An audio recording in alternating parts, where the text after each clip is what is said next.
chers amis étudiants de Montauban, j'ai grand plaisir à vous retrouver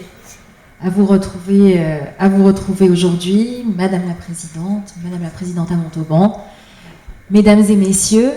La dernière fois que nous nous étions croisés, pour certains d'entre vous, c'était à Paris, à l'Assemblée nationale, c'est-à-dire, comme me dirait Monsieur le Président du tribunal, que je salue aussi, le lieu où nous faisons le droit, qu'il vous revient de mettre en œuvre, d'interpréter, parfois plus ou moins avec succès, puisque la loi est parfois un peu bavarde, ou parfois elle n'est pas assez précise, comme vous avez eu l'occasion à quelques reprises de me le faire. Et je vois la présidente qui sourit, qui effectivement a dû se livrer à cet exercice. Alors c'est pour moi un grand plaisir de vous retrouver aujourd'hui, parce que comme je crois que l'a indiqué Monsieur le Préfet, vous êtes les meilleurs ambassadeurs et ambassadrices de ce que doit devenir, de ce que doit être la laïcité, sans adjectif, comme vous l'avez dit Yann tout à l'heure, la laïcité telle qu'elle existe dans notre droit français.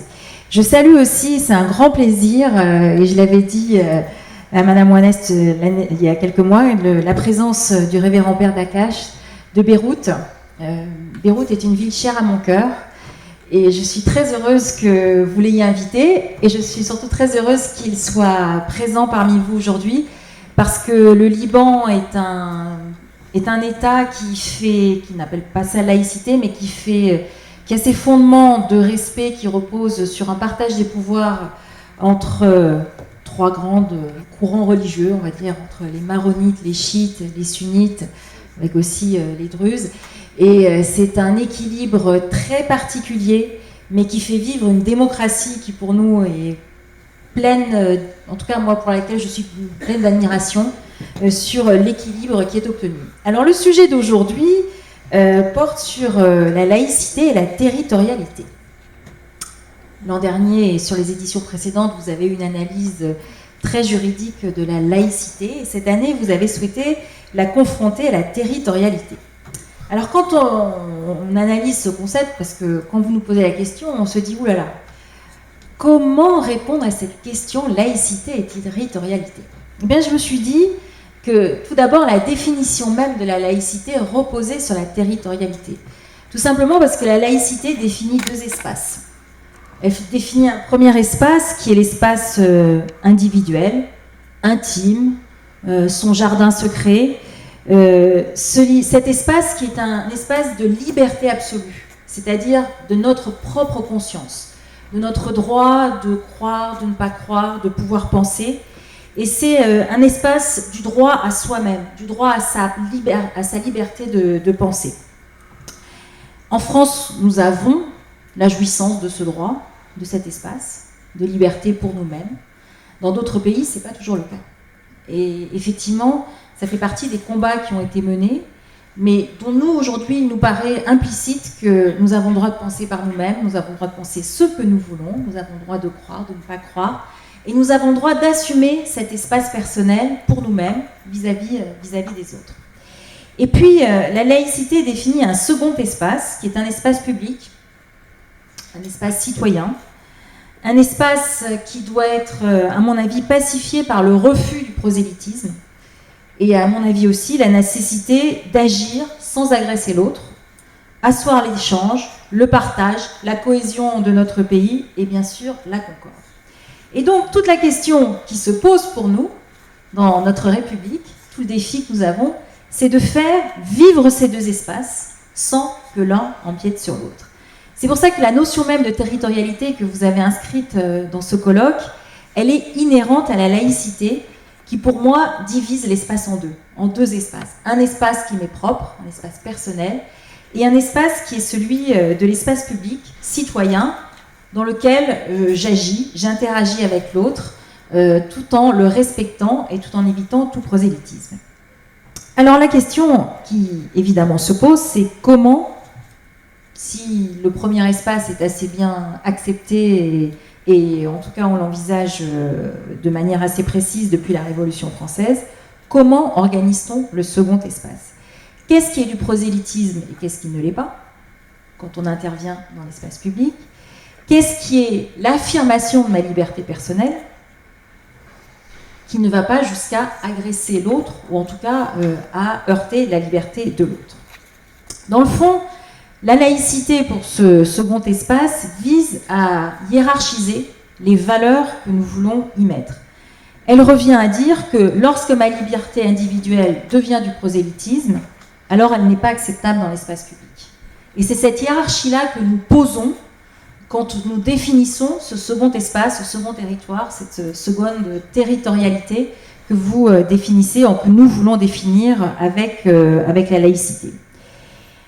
Pour que nous soyons capables de définir ce second espace, il faut que nous ayons à mon avis, c'est évidemment un sujet qui sera peut-être mis à débat, des règles claires et des règles précises, et qu'elles soient acceptées par toutes et tous. Et c'est là où le bas blesse. On voit bien que depuis une vingtaine d'années en France, nous nous interrogeons sur ces règles qui doivent régir cet espace public.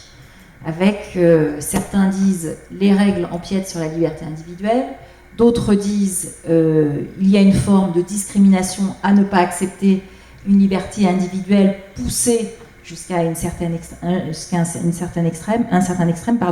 Et donc ces questions-là, de la définition des règles que nous fixons dans ce second espace, elles ne sont pas toutes tranchées aujourd'hui. Tout à la cause, elles sont remises en question par certains, et pour d'autres, elles vont comme allant de soi. Et c'est bien ça qui nourrit, à mon avis, aujourd'hui, tout le débat qui se pose sur la laïcité. Alors, comme pendant très longtemps, dans notre pays, en tout cas depuis les années après la Seconde Guerre mondiale, la laïcité a été vécue comme allant de soi, l'apprentissage de ces règles n'a pas été jugé nécessaire. Il n'a pas été inscrit dans les manuels scolaires, il n'a pas été inscrit dans les programmes scolaires. Et comme il n'a pas été jugé nécessaire, il a été quasiment inexistant. Et c'est bien ça, une des causes, sans doute pas la seule, qui fait que certains voudraient, comme l'a indiqué M. le Préfet tout à l'heure, remettre en cause cette notion de laïcité dans l'espace public. Il y a eu, je pense quand même, depuis 5 ou 6 ans, une prise de conscience sur la nécessité de fixer des règles et que ces règles soient transmises, soient inculquées, soient digérées dès le plus jeune âge. Alors vous avez dans l'ensemble des établissements la charte pour la laïcité qui a été introduite en septembre 2013. Depuis, il n'y a rien eu, en tout cas de très concret, sauf des initiatives qui ont été menées par des élus. Et ce sont des initiatives qui ont été menées par des élus locaux qui se rendent bien compte que pour gérer cet espace, ce second espace où chacun, qui est un espace public, sans règles, ça ne fonctionne pas. Et toutes les initiatives qu'on peut recenser depuis le début des années 2010 émanent d'élus locaux, hormis cette charte de la laïcité qui est désormais affichée dans les établissements scolaires. Alors je vais en citer une parce qu'elle n'est pas très loin de nous. C'est ce qu'a initié le conseil départemental de la Haute-Garonne, que vous connaissez bien, en septembre 2016, en lançant ce qu'on appelle le parcours laïque et citoyen, qui a d'abord concerné l'ensemble des collégiens de 4e et de 3e, 30 000 collégiens de 4e et 3e, et qui a été étendu en 2017 aux collégiens de 6e et de 5e. C'est un parcours qui est à la fois ludique, qui est à la fois qui est intégré aux heures de cours et qui est aussi sur du périscolaire, qui concerne, il y a 148 actions qui sont proposées et qui permettent à chacun de se familiariser avec la laïcité. C'est-à-dire que ça ne doit pas être vécu comme une contrainte, mais ça doit être vécu comme un apprentissage de son existence dans l'espace public. Alors il y a eu un premier bilan qui a été fait, parce que 30 000, ça donne quand même, en termes de statistiques, ça donne quand même une indication assez intéressante. 30 000 collégiens ont participé, 30 000 de nouveau cette année. Et pour certains qui ont commenté, on dit « mais je n'avais jamais entendu parler de laïcité ». Je connaissais un peu ce mot, mais je ne savais pas ce qu'il y avait derrière. À titre personnel, l'année dernière, j'ai rencontré une animatrice chez les Francas, qui a 19 ans, 20 ans, et qui m'a dit « j'ai commencé à me familiariser avec la laïcité à l'âge de 19 ans ». C'est-à-dire qu'avant, jamais je n'avais été confrontée, ou en tout cas interrogée sur cette façon d'appréhender cette valeur de notre République. Ce deuxième, et je conclurai par là, un point aussi qui est pour faire vivre la laïcité, c'est la confrontation à la diversité dans l'espace. Et là aussi, les élus locaux ont un peu à leur main une petite molette pour pouvoir agir, qui dans le fond est la carte scolaire. Parce que la carte scolaire vise à pouvoir faire en sorte qu'il y ait de la mixité dans l'espace du collège. Alors, une vingtaine de départements se sont fixés comme objectif d'inscrire cette mixité, de faire en sorte que un des moteurs soit la laïcité. Pour l'instant, il n'y a pas encore eu beaucoup de retours. Il y a eu des expériences qui ont été à nouveau lancées entre Toulouse et d'autres villes de la Haute-Garonne. Mais là encore, c'est une manière, quand on modèle l'espace, on modèle aussi la manière de vivre dans cet espace.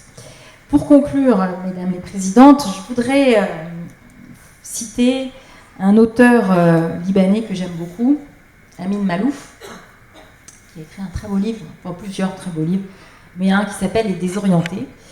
Et je vais vous lire une citation de ces Désorientés. « Les principes sont des attaches, des amarres.